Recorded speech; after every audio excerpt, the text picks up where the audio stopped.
원래 아멘은 접대용으로 그렇게 잘하는 겁니다. 하나님 말씀을 먼저 읽도록 하겠습니다. 출애굽기 3장 1절부터 12절까지 말씀이 되겠습니다.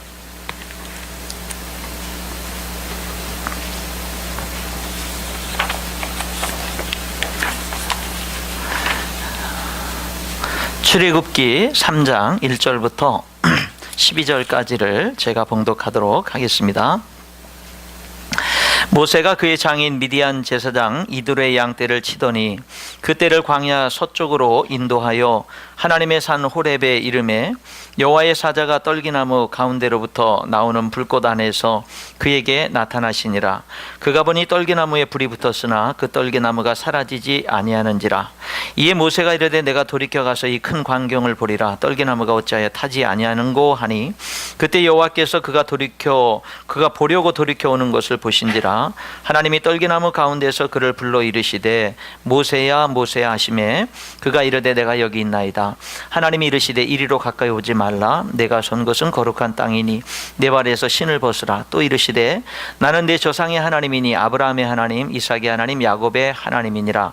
모세가 하나님 배웁기를 두려워하여 얼굴을 가리매 여호와께서 이르시되 내가 애굽에 있는 내 백성의 고통을 분명히 보고 그들이 그들의 감독자로 말미암아 부르짖음을 듣고 그 근심을 알고 내가 내려가서 그들을 애굽인의 손에서 건져내고 그들을 그 땅에서 인도하여 아름답고 광대한 땅 젖과 꿀이 흐르는 땅 곧 가나안 족속, 헷 족속, 아모리 족속, 브리스 족속, 히위 족속, 여부스 족속의 지방에 데려가려 하노라. 이제 가라. 이스라엘 자손의 부르짖음이 내게 달하고 애굽 사람이 그들을 괴롭히는 학대도 내가 보았으니 이제 내가 너를 바로에게 보내요. 너에게 내 백성 이스라엘 자손을 애굽에서 인도하여 내게 하리라. 모세가 하나님께 아뢰되 내가 누구이기에 바로에게 가며 이스라엘 자손을 애굽에서 인도하여 내리이까. 하나님이 이르시되 내가 반드시 너와 함께 있으리라. 내가 그 백성을 애굽에서 인도하여 낸 후에 너희가 이 산에서 하나님을 섬기리니 이것이 내가 너를 보낸 증거니라. 아멘. 오늘은 여기 읽은 본문 말씀에 하나님이 모세에게 하나님 내가 누구이기에 바로에게 가고 이스라엘 백성들을 인도해 냅니까 하니까 하나님의 대답이 내가 반드시 너와 함께 있으리라 하는 그 말씀으로 이렇게 함께 은혜를 나누려고 합니다. 제 아내가 그런 말 하더라고요. 여보 가서 말씀 전할 때 오늘 네 번째 전하는 것처럼 전해 그러더라고요. 우리 교회는 부흥회를 하면은 새벽도 하고 오전도 하고 저녁도 한다 그랬잖아요. 저희 교회식으로 따지면 네 번째 집회 시간이에요. 그러니까 네 번째 전하는 것처럼 전하라고 그렇게 저를 격려해 주더라고요. 근데 네 번째 전하는 게 뭔지는 안 가르쳐줘요. 네 번째 전하는 게 무슨 뜻인지는 모르겠는데 네 번째 전하는 것처럼 전하라. 그런데 아마 그게 친밀감을 가지고 전하라는 게 아닌가 뭐 이렇게 한번 해석을 해보는데 그게 맞는 것 같습니까? 별로 대답이 저는 뭐 그렇게 생각을 해서 그래서 친밀한 기념으로 제가 먼저 노래를 좀 특성을 좀 하고 제가 굉장히 참 이렇게 좋아하는 찬송이고요. 그 다음에 혼자 있을 때 조용할 때 이렇게 부르는 찬송입니다. 한번 이렇게 무반주로 이렇게 하나님 앞에 찬양을 하도록 그렇게 하겠습니다. 주님과 함께하는 이 고요한 시간 주님의 보좌 앞에 내 마음을 쏟네 모든 것 아시는 주님께 감출 것 없네 내 맘과 정성 다해 주 바라나이다 온 마음 다해 사랑합니다 온 마음 다해 주 알기 원하네 내 모든 삶 당신 것이니 주만 섬기리 온 맘 다해 나 염려하잖아도 내 쓸 것 아시니 나 오직 주의 얼굴 구하게 하소서. 다 이해할 수 없을 때라도 감사하며 날마다 순종하며 주 따르오리다. 온 마음 다해 사랑합니다.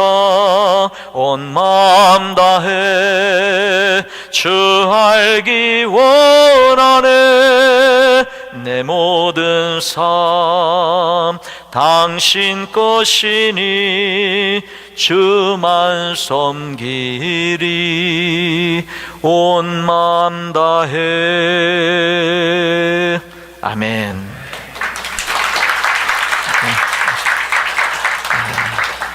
참 가사가 은혜가 되죠, 그렇죠? 네, 가사가 참 좋습니다. 오늘 이 찬송이 오늘 전하고자 하는 메시지와 연관이 있습니다. 마가복음 4장에 보면은요, 35절부터 41절에 예수님이 제자들에게 야, 배 타고 건너편으로 가자 그래요. 그래서 이제 제자들이 이제 노를 젓고 하면서 바다 건너편으로 가는데 예수님 주무십니다. 근데 갑자기 이제 풍랑이 일어나는 거예요. 그리고 이제 물이 배 안에 막 들어오고 배가 파손될 것 같고 캄캄한 밤중에 제자들이 너무너무 두려운 거예요. 그래가지고 제자들이 예수님에게 달려가서 주무시는 예수님을 깨웁니다. 예수님, 예수님, 우리가 죽게 된 것을 안 돌아봅니까? 돌아보시지 않습니까? 예수님이 주무시던 예수님이 일어나셔가지고는요, 이제 바람을 꾸짖고 이제 파도를 잔잔케 합니다. 순식간에 예수님의 꾸짖음과 명령 앞에 바람이 멈추고 파도가 잔잔해집니다. 그 제자들이 깜짝 놀라는 거죠. 어떻게 예수님의 명령 한마디에 바람과 바다도 순종하는가 깜짝 놀라는데, 잔잔케 하신 예수님이 이제 그 제자들에게 한 말씀 하시는 겁니다. 왜 두려워하느냐? 너희가 어찌 믿음이 없느냐? 여러분, 그게 두려워할 상황 아닙니까? 아니, 그게 두려워할 상황이죠. 예, 배가, 여러분, 저는 섬 사람이거든요. 여러분 아마 저 시와 방주제 건너가면 대부도라고 있습니다. 그게 제 고향이에요. 제가 거기서 이제, 그래서 거기서 이제 태어나서 중학교 때까지 살다 인천으로 출세해서 이제 전학을 오게 됐는데, 예, 그랬거든요. 그런데 여러분, 이 바다 생활을 제가 이렇게 배도 많이 타보고, 더구나 이 바다는요, 고요해도 밤중에 배 타고 가면 굉장히 무섭습니다. 거기다가 파도 치고 그러면은요, 정말 무서운 것이 바다거든요. 어찌할 방법도 없는 것이고. 그런데 그런 바다의 깜깜한 밤에 그 바다에게 파도가 쳐서 배가 파손될 것 같은 상황 속에서 두려워하는 거 당연한 거고 예수님 깨우는 거 당연한 거 아니에요? 그게 야단 맞을 일입니까? 그게요. 근데 예수님 야단치신 거지요. 왜 그랬을까라는 겁니다. 예수님은 그 야단을 치는 가운데에서 내가 너희들과 함께 있는데 왜 너희들은 나를 모르는 거냐? 그 야단을 친 거고요. 내가 너희들과 함께 하는 것이 어떤 것인지 너희들이 모르느냐 하는 것을 지적을 하신 거라고 생각이 듭니다. 나중에 제자들은 이제 풍랑을 두려워하는 것보다 더 예수님, 이분이 도대체 어떤 분이게 하면서 예수님에 대한 경건한 두려움에 더 사로잡히게 되는 그런 모습을 보지요. 여러분, 우리들도 살다 보면은 환경이 두려워질 때가 있고, 미래가 두려워질 때가 있고, 건강이 두려워질 때가 있고, 실패가 두려워질 때가 있고, 우리들도 예수님을 믿고 교회를 다니지만 우리들도 여러 가지 것에 두려움에 휩싸일 때가 있습니다. 그런데 여기 그 마가복음 4장에 있는 그 예수님의 그 반응을 통해서 보면 우리가 그런 두려움 속에서 이런 예수님의 음성도 들어야 되는 거예요. 너 왜 두려워해? 내가 너랑 함께 하는데 내가 너랑 함께 하는 거에 대해서 왜 그렇게 모르니? 내가 너와 함께 하는데 너 이 환경보다 더 큰 하나님이 내가 너와 함께 하는데 너 두려워할 거 아니야. 너 지금 두려워하는 이유는 너가 뭘 몰라서 그래. 너가 하나님이 나를 몰라서 그러고, 너가 정말로 볼지어다 세상 끝날까지 내가 너희와 항상 함께 있으라고 말씀하신 그 하나님에 대해서 내가 몰라서 그런 거야. 이렇게 하시는 하나님의 음성을 우리가 들을 수 있어야 됩니다. 사랑하는 성도 여러분, 오늘은 우리가 하나님과 함께하는 삶에 대해서 한번 생각해 보려고 그래요. 오늘 여기 본문에 보게 되면 하나님이 모세를 부르십니다. 이스라엘을 구원하려고 애굽에 보내기 위해서 모세를 부르지요. 근데 그 꿈은 이미 이전에 모세가 가졌던 꿈이에요. 40년 전에. 그렇죠? 애굽의 바로의 공주의 아들이었을 때 그런 핍박받는 이스라엘 백성들을 보고 자기가 유대인인 것을 알고는요, 애굽 땅에서 고난당하는 이스라엘 백성들을 그가 차마 볼 수가 없었어요. 그래서 뭔가 좀 도와주려고 하다가 결국에는 이 애굽 사람 한 사람을 죽이게 됐죠. 그리고 도망자 신세가 돼버렸습니다.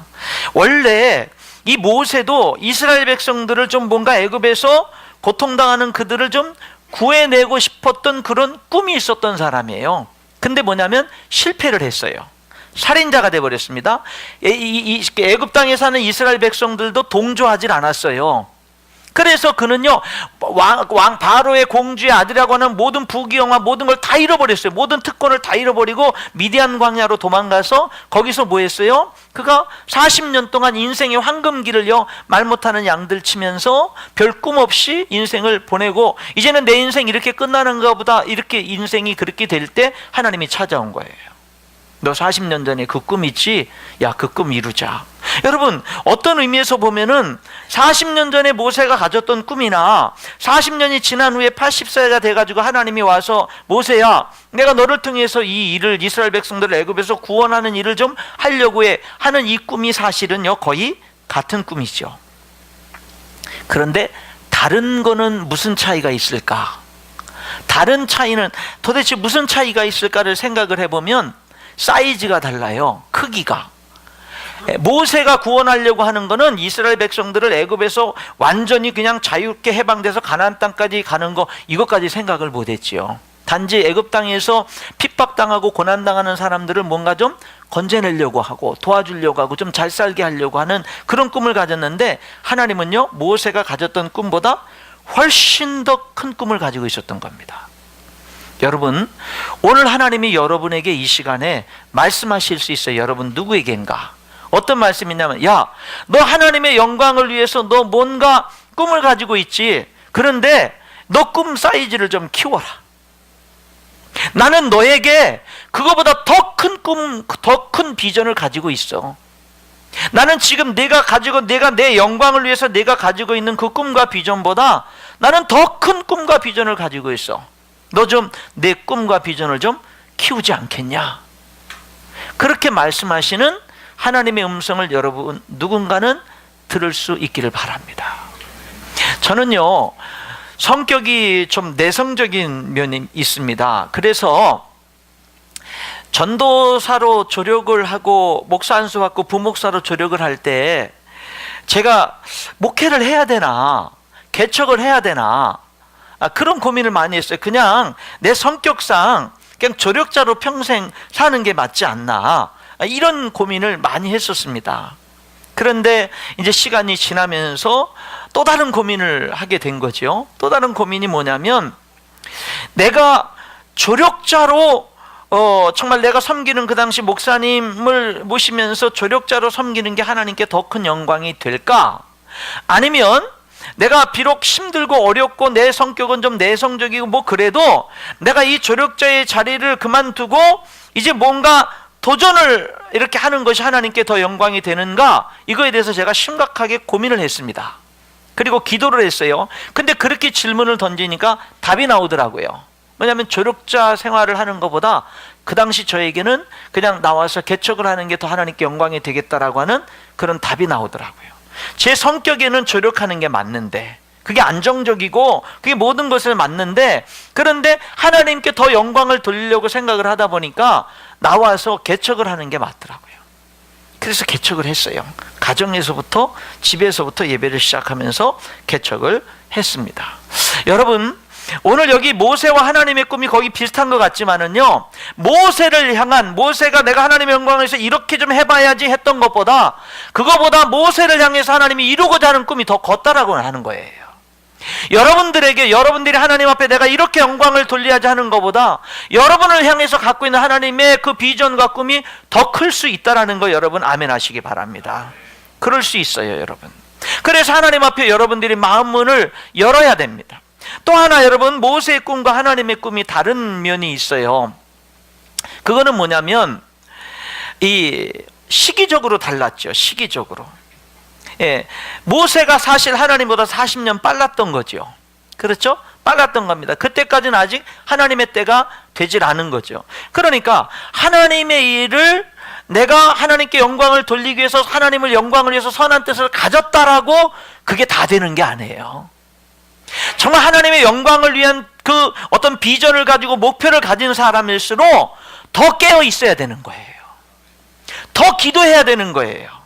하나님의 일을 내 생각대로만 하고 내 방식대로만 하고 내 뜻대로만 하는 그런 교회 안에 그렇게 하나님 일하는 사람들이 많이 있거든요. 그런데 여러분, 정말 하나님 앞에 영광을 돌리고 하나님께 쓰임받는 삶을 살려면 우리들에게 뭐가 필요하냐면요, 정말 그런 뜻을 가진 사람일수록 깨어 있어야 되고 더 기도해야 되는 겁니다. 하나님의 뜻을 더 물어야 되는 거예요. 그런 것이 우리에게 정말 필요하다라고 하는 것입니다. 이런 것이 모세와 하나님의 계획 속에서 달랐다라고 하는 것들을 우리들이 볼 수가 있는 겁니다. 여러분, 여기 이 모세는 결국에는 나중에 이제 실패를 하게 되잖아요. 실패를 하는데 나중에 하나님이 그를 다시금 찾아오시죠. 찾아오십니다. 그리고 나서는요, 모세에게 너 40년 전에 실패했던 꿈, 너 살인자가 되어버린 꿈, 너가 다 잃어버린 꿈, 그런 꿈 다시 시작하자. 그러니까 모세가 뭐라 하냐면, 하나님, 좀 나는 아닙니다. 다른 사람, 보낼 만한 자를 보내십시오. 나는 아닙니다. 그러잖아요. 거기에는 뭐냐면 좀 40년 전에 좀 하나님 좀 저를 써주시죠.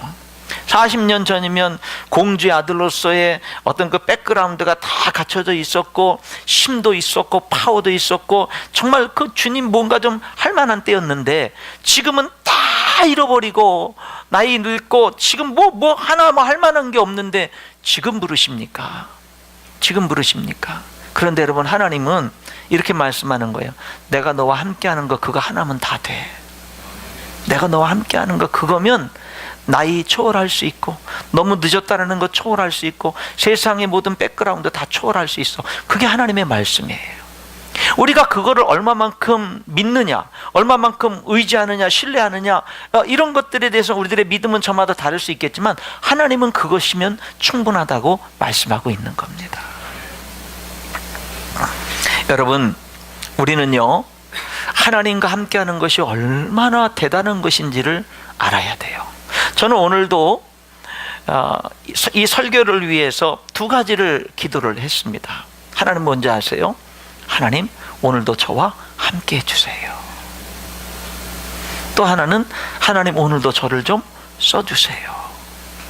이거는요, 제가 예배 때 강단에 올라가서 무릎을 꿇고 기도할 때마다 먼저 하는 게, 하나님, 오늘도 함께 해주세요. 하나님이 함께 하지 않으면 모든 설교 준비 다 의미 없고 나의 모든 몸부림이 다 의미 없습니다. 하나님이 함께 해야 하나님 열매를 맺습니다. 하나님 함께 해주시고, 하나님 저를 써주세요. 써주세요. 써주세요. 이것이 저의 기도입니다. 여러분, 여러분의 삶에 정말 하나님의 꿈이 임할 수 있기를 축원합니다. 여러분이 정말 하나님의 꿈을 가지고 살아가기를 바라요. 여기 모세가 하나님의 꿈을 가졌잖아요. 그가 비록 실패는 했지만은요, 하나님이 나중에 이스라엘 백성들을 때가 돼서 구원하려고 하는 일을 할 때는요, 누구를 찾아가냐면 그 꿈을 가졌던 사람을 찾아가는 거예요. 모세를 찾아가는 겁니다. 실패했어도요, 연약했어도 때가 다 지난 것 같고 너무 늦은 것 같고 아무리 그래도 하나님이 누구를 결국에 그 일을 하려고 찾아가냐면 꿈을 가진 사람을 찾아가는 그런 모습을 보게 되는 겁니다. 어떤 사람은 구원받은 데서 만족하면서 사는 그리스도인이 있습니다. 그런 사람들은 아무리 목사님이 외쳐도 기도의 필요성을 못 느낍니다. 그런 사람들은 아무리 외쳐도 전도의 필요성을 못 느껴요. 그런 사람은 아무리 외쳐도 헌신의 필요성을 느끼지 못합니다. 여러분, 솔직히 심한 말을 한 말씀 드리겠습니다. 이 땅에서 구원받은 그리스도인이 하나님의 사명이 없다면 살 필요 없는 거 아닙니까? 한번 가만히 생각해 보세요. 이 땅에서 구원받은 그리스도인이 하나님의 사명이 없다면 살 필요 없는 거 아니에요? 제 말이 틀렸습니까? 왜냐하면 왜 살 필요가 없냐면 천국이 훨씬 더 좋은데, 천국이 훨씬 더 좋은데, 이 세상과 비교할 것이 비교가 안 되는 것인데, 이 세상의 모든 부경화를 누려도 천국의 것과 비교할 수가 없는데, 그런데 우리가 뭐하러 구원받았는데 이 땅에 왜 살아요? 왜 이 한 많고 문제 많은 이 세상에 우리들이 왜 삽니까 여러분? 사명이 없다면 이 세상에 살 이유가 뭐가 있죠? 여러분, 오늘 우리에게 정말 필요한 거는요, 하나님의 꿈입니다. 하나님의 사명이에요. 여러분에게 정말로 하나님의 꿈과 사명이 있을 수 있기를 주님의 이름으로 축원합니다. 여러분, 꿈 넘어 꿈이라는 말이 있어요. 꿈 넘어 꿈.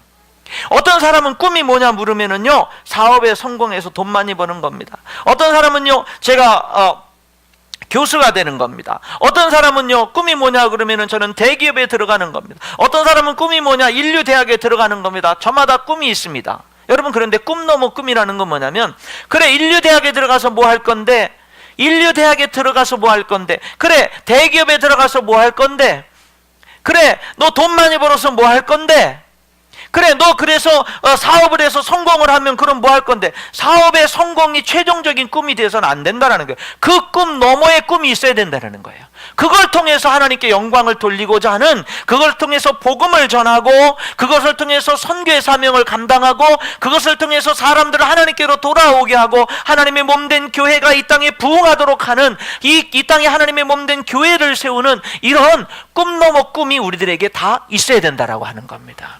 꿈에서만, 세상적인 꿈에서만 머물면 안 되고, 그 꿈이 하나님의 영광을 향한 꿈으로 반드시 연결이 될 때 우리의 삶이 가치가 있어지는 줄 믿습니다. 여러분, 대개 교회에서는 사명감을 가지고 살라고 하잖아요. 여러분, 앞으로는요, 사명이라는 말을 부담감으로 갖지 마세요. 사람이요, 사명이 없는 인생을 살아가요, 그거는 이렇게 표현할 수 있어요. 가치가 없는 삶을 산다, 의미가 없는 삶을 산다, 이렇게 말할 수 있어요.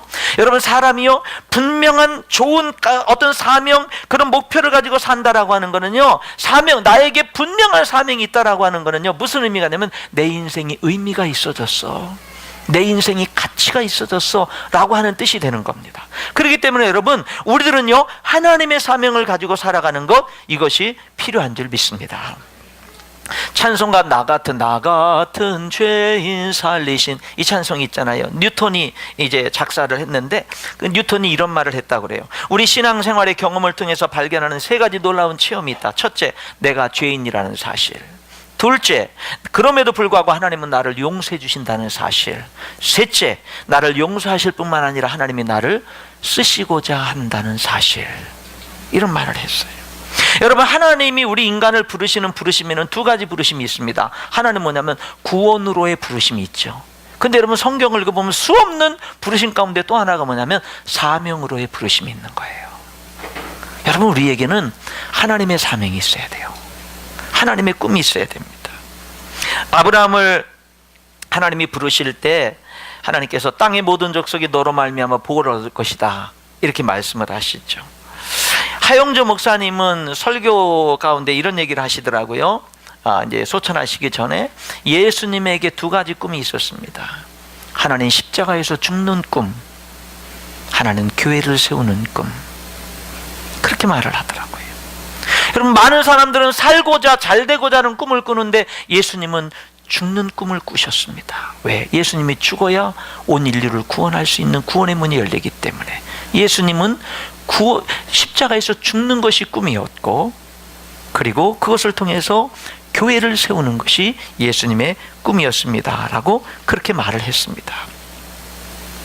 여러분, 우리 하나님을 믿으면은요, 꿈이 생깁니다. 그게 정상이에요. 하나님을 믿으면 꿈이 생겨요. 여기 모세를 하나님이 부르시고 그에게 비전을 주시잖아요. 여러분, 하나님이 우리들에게 꿈을 주시는데 꿈은 다양한 통로를 통해서 오는 것 같아요. 불만족스러운 현실을 통해서도 꿈을 주시기도 합니다. 그 불만족스러운 현실을 이렇게 뭔가 개선하려고 하다 보니까 그것이 꿈이 되고 비전이 되기도 해요. 그래서 여러분, 우리들은 어려운 현실을 원망 불평만 하면 안 되고 그 속에서 비전을 주고 계시는 하나님의 비전을 또한 볼 수도 있어야 됩니다. 어떤 때는 강권하시는 성령의 역사로 꿈을 주시기도 하고요, 말씀을 통해서 꿈을 주시기도 합니다. 기도를 통해서 꿈을 주시기도 하고요. 그리고 여러분, 다른 사람의 좋은 꿈에 내가 함께 함으로 우리들은 꿈이 있는 인생을 살기도 합니다. 그러니까 내가 뭐 항상 남인들이 없는 나만의 독특한 꿈을 내가 가지는 그런 것만이 아니라 다른 사람의 좋은 꿈에 내가 함께 동력자가 돼서 함께 동참함으로 내 인생이 가치 있는 꿈이 있는 인생을 살기도 하는 겁니다. 그리고 여러분, 교회의 비전에 함께함으로 꿈과 비전 인생을 살 수가 있는 겁니다. 교회의 비전을 나의 비전으로 삼는 거예요. 교회의 꿈을 나의 꿈으로 삼는 거예요. 그러므로 우리들의 인생을 비전 있게 살아갈 수가 있다라고 하는 겁니다. 여러분, 우리는요, 여기 하나님께서 모세에게 하나님이 꿈을 주시고 그 꿈들을 이루어 가시는 그런 모습들을 보게 됩니다. 그런데 재미있는 것은 뭐냐면, 확실히 우리 하나님은 크신 분입니다. 여기 보니까는요, 모세가 실패했잖아요. 실패를 해가지고 미디안 광야로 도망가서 거기서 결혼을 하고 가정을 꾸미고 거기서 양을 치면서 세월을 보냅니다. 근데 그 세월이 40세부터 80세까지 40년간을 그래요. 사실은 모세가 120세까지 살았으니까 인생의 황금기를 다 그냥 낭비했다고 볼 수 있는 거죠. 그렇죠. 가장 다 낭비했다라고 그렇게 볼 수가 있어요. 그런데 여러분, 하나님 안에 딱 들어와 보면은요, 실패한 삶도 가치가 있어집니다. 낭비한 것 같은 삶도 가치 있게 변해요. 여러분, 하나님이 모세를 불러가지고요, 애굽에서 이스라엘 백성들을 이제 탈출시켜가지고 이제 가나안 땅으로 가는데, 가나안 땅으로 곧장 가지 않고 광야 40년 생활을 하는데, 모세가 미디안 광야 40년 생활을 통해서요, 광야 생활에 익숙한 사람이 돼버린 거예요. 그러니까 여러분, 모세는 이 40세부터 80세까지 실패한 내 인생은 쓸모없는 인생이야. 내 인생은 정말로 그저 먹고 살기 위해서 지낸 인생이었고 낭비 같은 인생이었고 의미 없는 인생, 뭐 그런 인생 같았는데, 하나님이 나를 불러서 하나님 앞에 내가 내 아멘하며 하나님의 사명 앞에 딱 들어보니까 여러분, 그 나의 가장 쓸모없었던 그런 시기라고 생각했던 그런 삶들도요, 가장 가치 있게 거듭나는 거예요. 거기에도 보니까 하나님의 섭리가 있었던 것을 발견하게 되는 겁니다. 어떤 사람이 모세의 생애를 3등분했어요. 애굽의 왕궁에서의 40년, 미디안 광야에서의 40년, 그리고 하나님께 쓰임받는 40년을 이렇게 어떤 분이 어떻게 표현하냐면, 왕궁에서의 40년은 채우는 시간들, 미디안 광야에서 40년은 비우는 시간들, 그리고 나머지 40년은 하나님과 함께 쓰임받는 시간들. 먼저 내가 채우고, 그리고는 내가 아니라고 하는 것으로 나를 비우고, 그리고는 이제는 하나님을 의지할 줄 알고 하나님과 함께 할 줄 알고 하나님과 동행할 줄 아는 모습으로 하나님께 쓰임받는 시간들. 이렇게 어떤 분이 모세의 인생을 그렇게 요약을 한 것을 보게 됩니다. 여러분, 우리 하나님은요, 실패보다 더 크신 분입니다.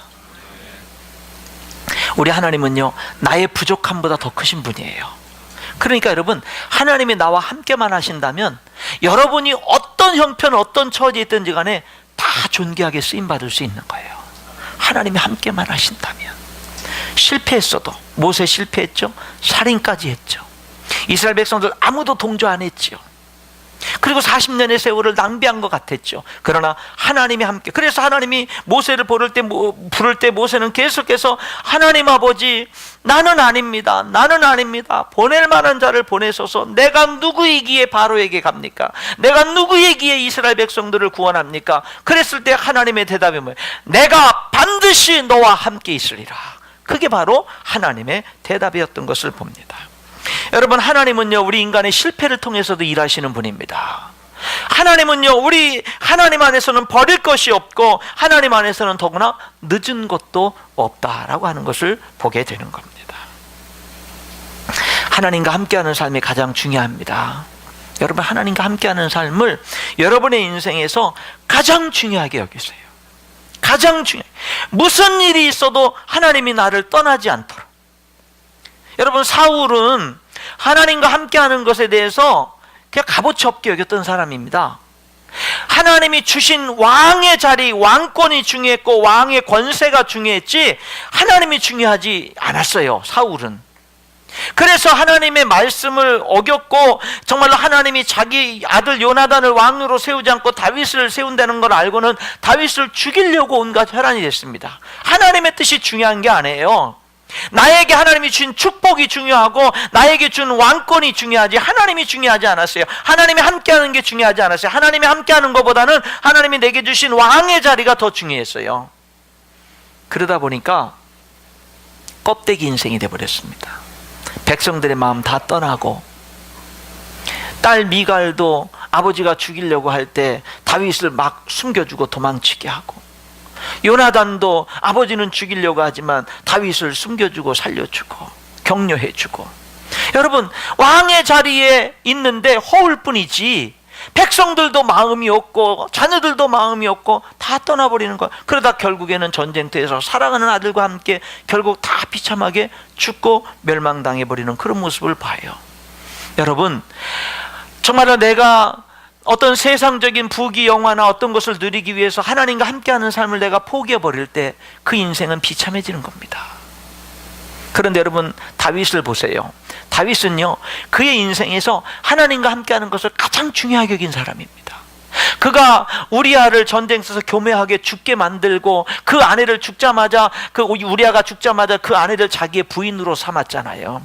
악했잖아요. 나단 선지자를 하나님이 보내가지고 이 다윗 왕을 책망을 하잖아요. 그때 다윗이요, 회개를 합니다. 눈물 흘리면서 회개를 합니다. 여러분, 회개하면서 한 기도가 뭔 줄 아세요? 시편에 그의 기도 내용이 그대로 적혀 있어요. 하나님, 구원의 즐거움을 내게 회복시키시고 성령을 거두지 마옵소서.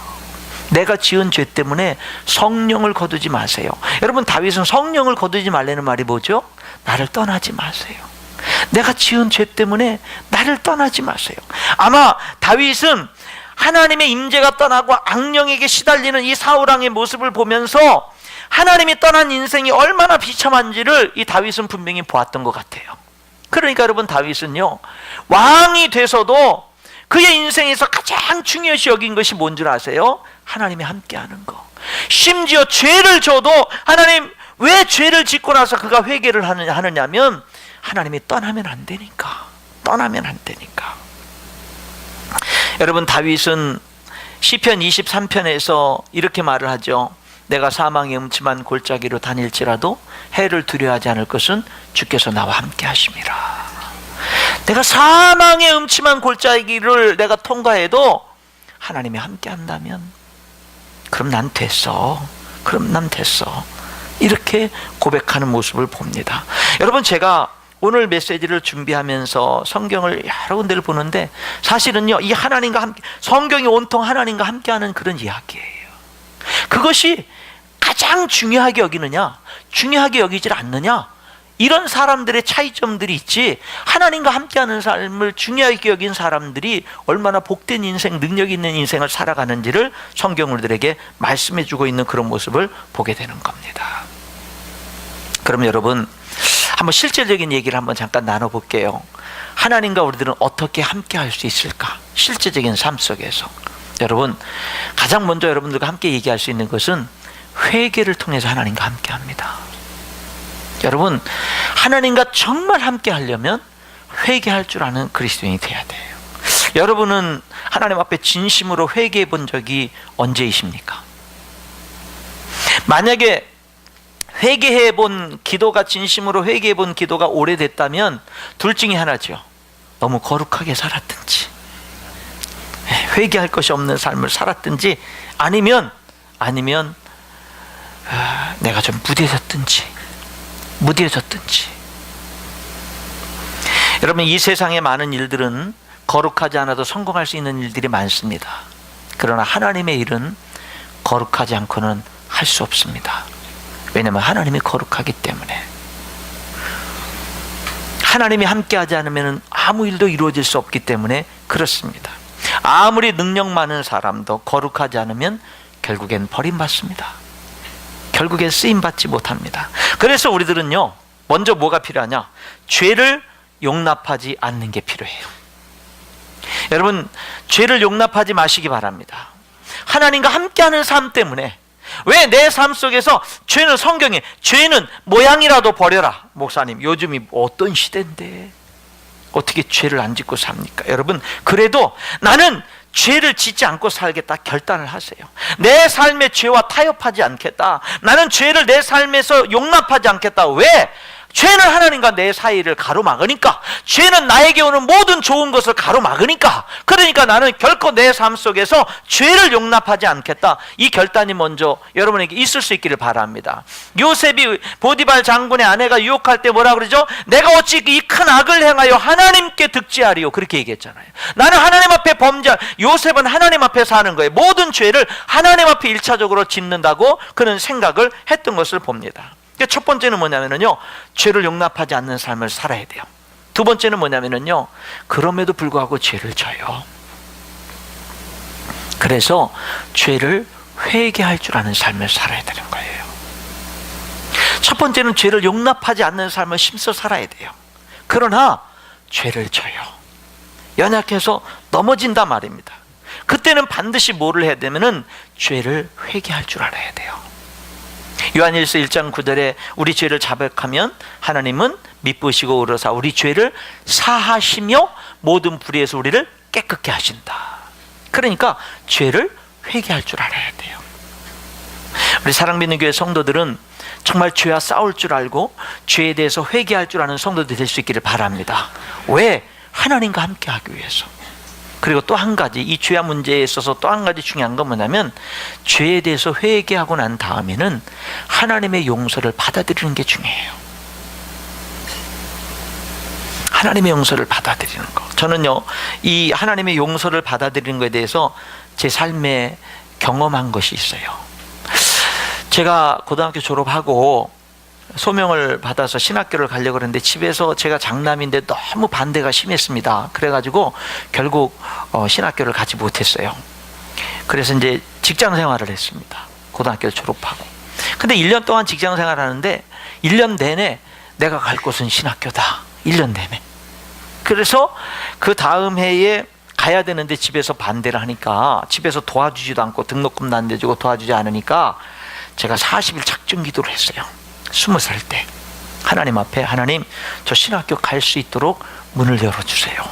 그리고 제 기도가 응답이 됐습니다. 응답이 돼가지고 이제 신학교를 갔어요. 그리고 이제 신학교를 가서 학생들을 이제 그 신학생이 되고 교회에서 고등부를 맡아가지고 고등부를 이렇게 사역들을 하다가, 그러다가 이제 군에 이제 방위병으로, 단기 사병으로 군에 입대를 했습니다. 그런데 제가 이제 섬 출신이다 보니까 이제 섬 쪽으로 이제 배치가 돼가지고 이제 그 인천 월미도 그 당시 오해 역사에서 이제 훈련을 마치고 난 다음에 해군 경비정을 타고 섬으로, 저기 뭐 시도라는 섬, 저기 뭐 모도라는 섬, 뭐 이런 섬으로 이제 그 투입이 돼가지고 이제 거기서 이제 지내고, 그리고 또 다시 오고 지내고 이러는 그런 군 생활을 했는데, 그런데 한 번은 이제 그 휴가를 맡아서 딱 나오는데 제 동기 아버지가 돌아가셨어요. 기독교 병원에 있어가지고 모든, 그 당시가 제 쫄병 때인데 모든 그 선임병들하고 다 같이 이제 기독교 병원 영안실에 조문을 하러 갔습니다. 제가 당시 신학교 다니다가 갔는데, 그런데 그 당시 그 조문하면서 다 엎드려 이렇게 절하는 분위기 속에서요, 제가 거기에서 어떻게 하다 보니까 같이 절해버린 거예요. 그리고 난 다음에 저에게 밀려오는 죄책감이라는 게, 정죄감이라는 게 너무 무거운 거예요. 나는 하늘 아래 제일 큰 죄인인 것 같고요. 내가 너무 못나고 그날 제가 토요일이었는데 그날 빨리 교회 가가지고 빨리 청년부 예배 참석해서 빨리 형제 자매들을 만나보고 싶고 막 이런 마음이 들떠 있었는데 그런 마음도 싹 사라졌습니다. 다 사라지고 이제는 나는 죄인이고 방황만 되는 거야. 방황만. 그 방황을 그렇게 하다가 그래도 또 토요일 날 저녁 시간이 되니까 그래도 어떻게 무거웠더라도 발걸음을 교회로 했어요. 교회로 가서 청년부 예배를 참석을 했습니다. 그때 청년부 지도교사가 부목사님이셨는데 그 목사님이 이제 설교를 하시는데 시편 23편을 1절부터 6절까지 읽어요. 근데 그때 그 목사님이 쭉 짧은 6절까지 읽어나가는데 그때 제 가슴을 크게 울리는 말씀이 있었어요. 3절입니다. 23편 3절에 내 영혼을 소생시키시고 자기 이름을 위하여 의의 길로 인도하시는도다. 하나님 말씀이 얼마나 정확한지 몰라요. 하나님이 나를 얼마나 정확하게 아는지 몰라요. 나의 그 상황을 아무도 모릅니다. 아무도 몰라요. 그런데 하나님이 다 아셔요. 그래서요, 저로 하여금 시편 23편 1절부터 6절인데 그 3절의 말씀에 저를요 확 꽂히게 만드는 거예요. 하나님이 나를 용서하시는구나. 하나님이 나를 용서하신다고 말씀하는구나. 그런 거를 제가 알았어요. 근데 여러분 재밌는 게 뭔 줄 아세요? 6절까지 다 읽은 다음에 이 목사님이 이럽니다. 여러분 다 같이 3절을 읽겠습니다. 그래요. 내 영혼을 소생시키시고 자기 이름을 위하여 의의 길로 인도하시는다. 제가 하나님이 그때요 너무 무섭더라고요. 너무 놀랍더라고요. 나 너 다 알아. 나 너 다 안다. 그런데 내가 너를 용서해. 왜냐하면 나의 이름을 위하여 내가 너를 계속 의의 길로 인도할 거야. 그 음성을요 너무 생생하게 들었어요. 저는 그날 그 목사님이 무슨 설교했는지는 몰라요. 그런데 그 말씀을 읽는 그 말씀 안에서요 제가 모든 응답을 다 받았어요.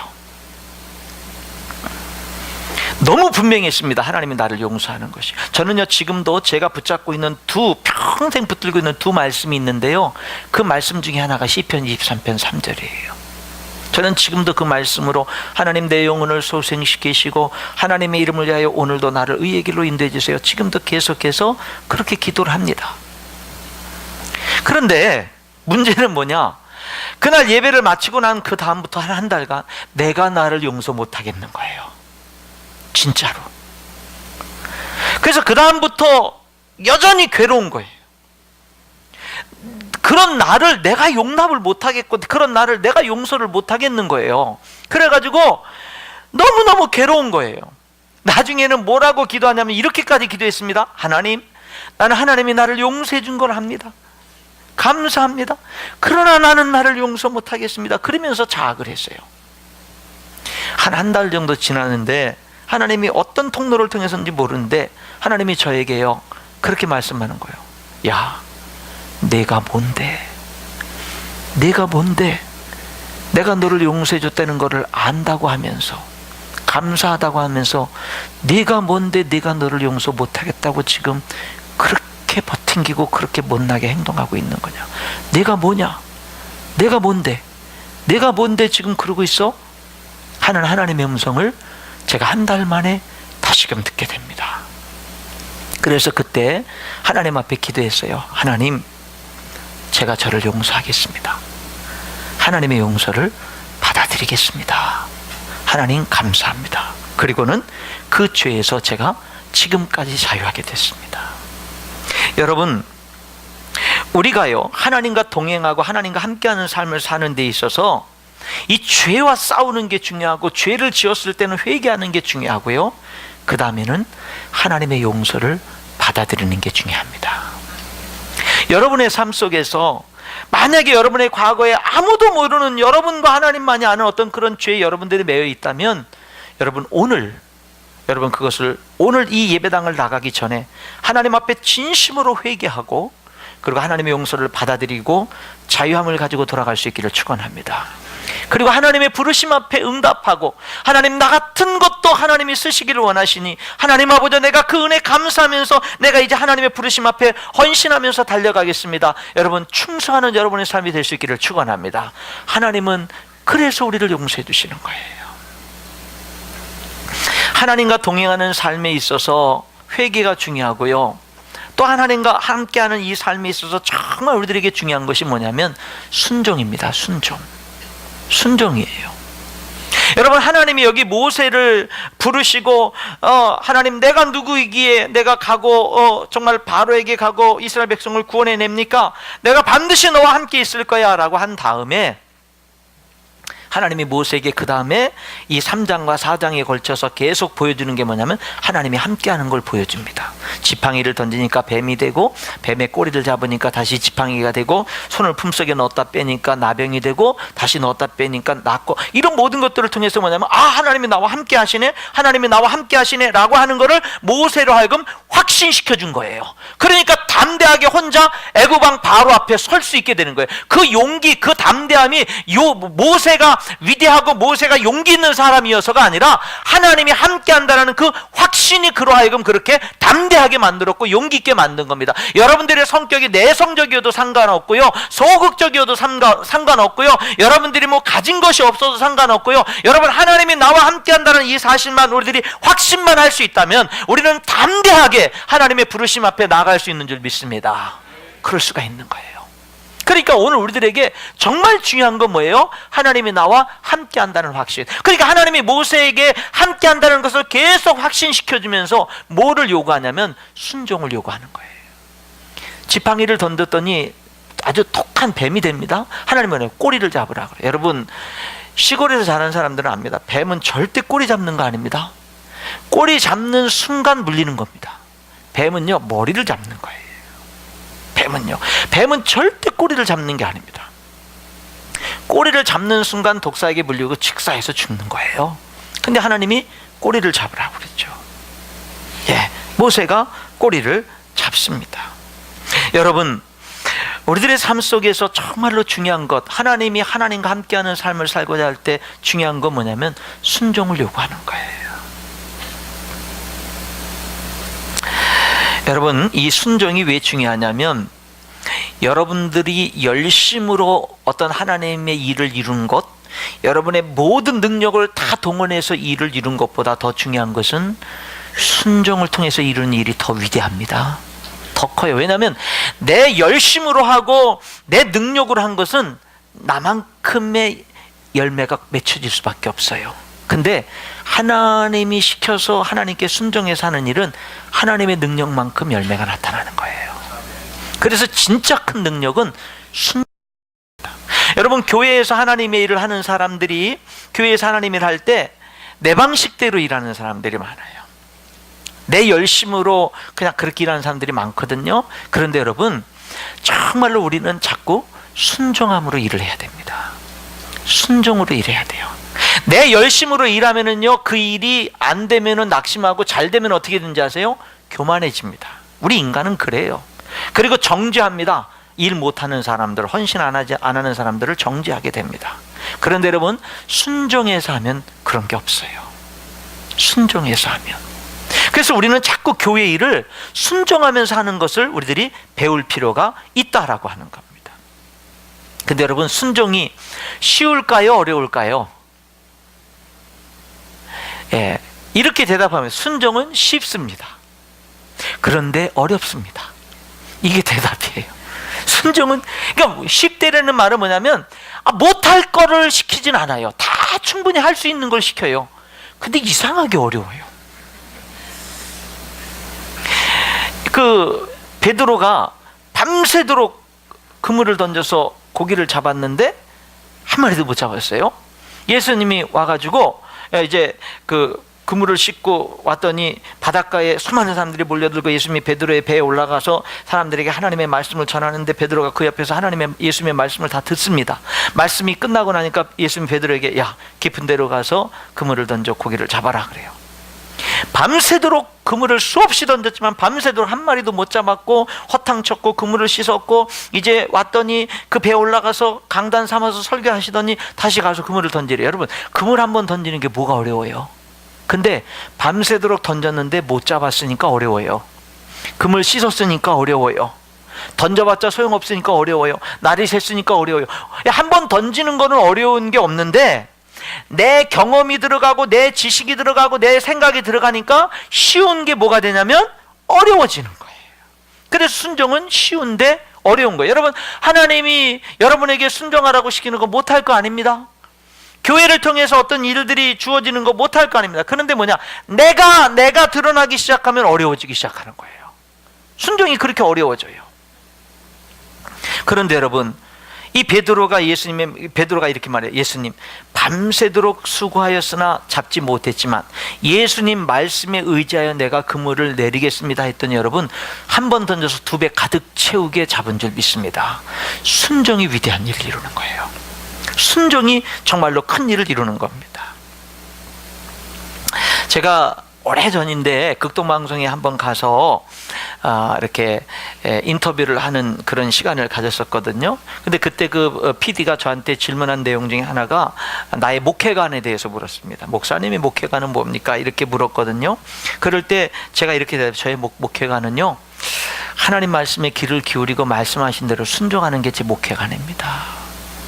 그렇게 대답을 했거든요. 그게 오래전입니다. 근데 지금 만약에 10년도 넘은 일인데, 지금 만약에 누가 나에게 정민철 목사님의 목회관은 뭡니까? 라고 말하면 저는 지금도 동일하게 대답합니다.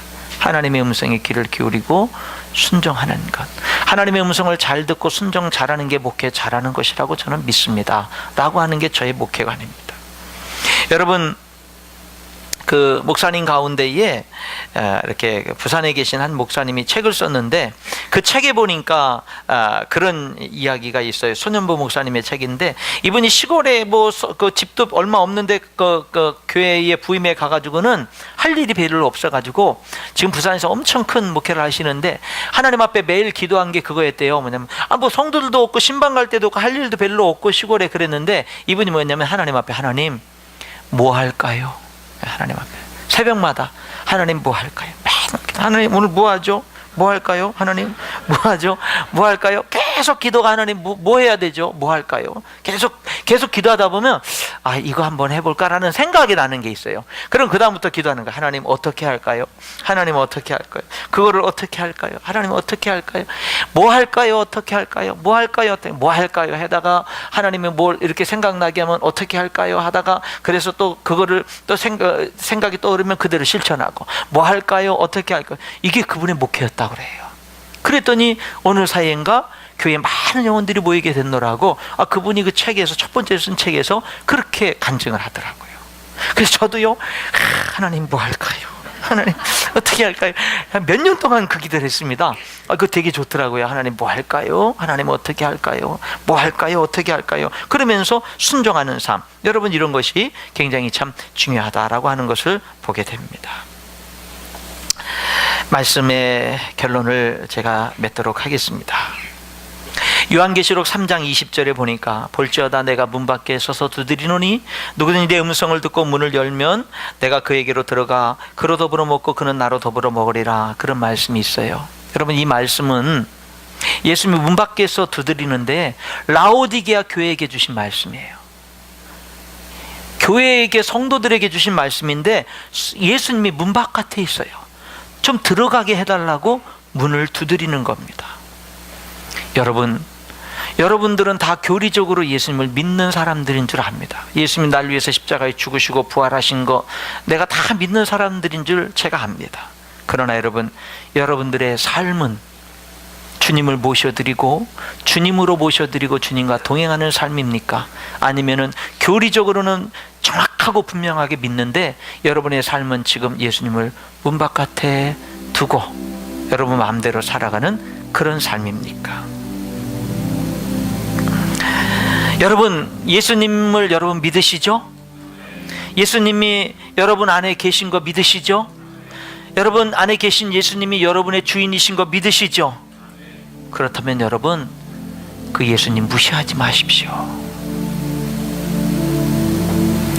그 예수님을 인정하면서 사십시오. 날마다, 순간마다. 여러분, 예수님을 좀 생각하면서 사십시오.